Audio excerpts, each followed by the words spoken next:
Tanya and I to take a look at what's breaking and trending. And Tanya, the sharing economy getting a lot of love today on social media. Well, not love exactly. I think it's certainly a lot of attention. I think, Michelle, certainly. The bubble is the question: has the bubble burst? And one wonders what bubble we're talking about. That's right. I mean, let's turn it over to John Schumann, who posted this on Facebook. For those of you who use Uber and are too busy playing Pokemon to watch the news, Uber lost $1.27 billion during the first quarter of 2016. That's not good news for that industry, he says. It really is not. So Wengfei Wong in Singapore is a man of few words, and he says this is a high burn rate. Now, the burn rate is the rate at which you're losing money. Very common for tech companies, it's important to say, Michelle, just as they try to grab market share and work out how to commercialise what they have. And presumably most of that was in China, which I guess now is someone else's problem. Yeah, well, indeed, there is that. Uber, of course, called it quits in China. I think it was earlier this month, wasn't it, Michelle?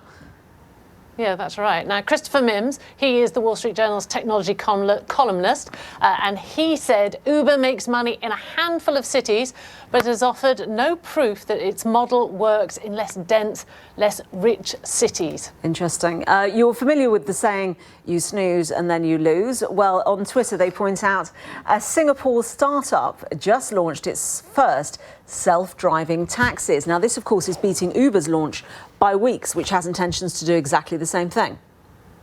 That's right. I mean, that's where they think Uber will make its money. Anyway, we'll have more on that Singapore venture later in the programme. Remember, we always like to hear your views, so do get in touch using the hashtag #BBCBizLive. And now a video today for all the beer lovers. Not necessarily, though, where you might expect. Let's take a look.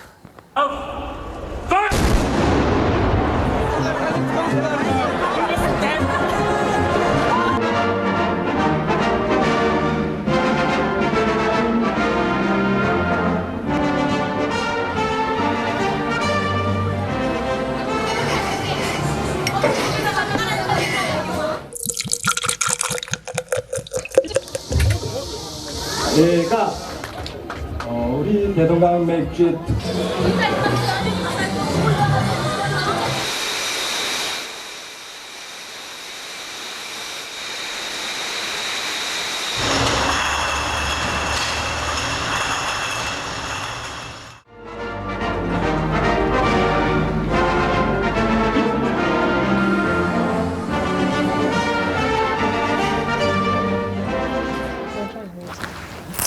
Still to come. The growing problem of youth unemployment. We'll take a look at the worrying figure of 71 million 15 to 24-year-olds without jobs and ask what can be done about it.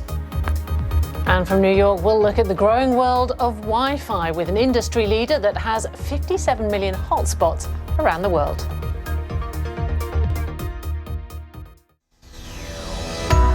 He's the first African-American to win the presidential nomination of a major party, and he accepts exactly 45 years ago to the day that Martin Luther King declared, "I have a dream."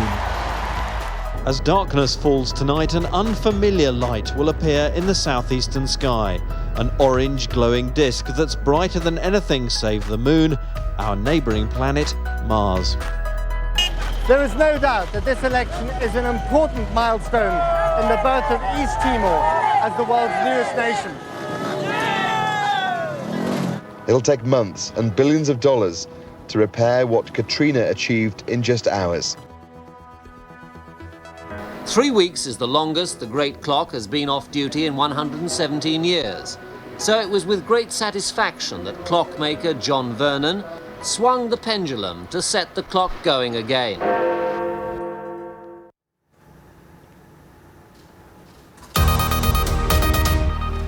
Welcome back to Business Live with me, Tanya Beckett, here in London. Our top story, WhatsApp messaging service makes significant changes to its privacy policy that will share information with parent company Facebook and allow targeted messages to users.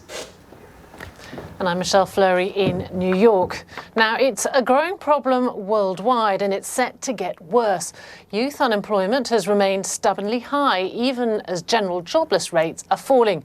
A new report led by the International Labour Organization predicts that the number of unemployed people aged between 15 and 24 years old will rise by 500,000 to a staggering 71 million this year. Here's a look at some of the report's findings.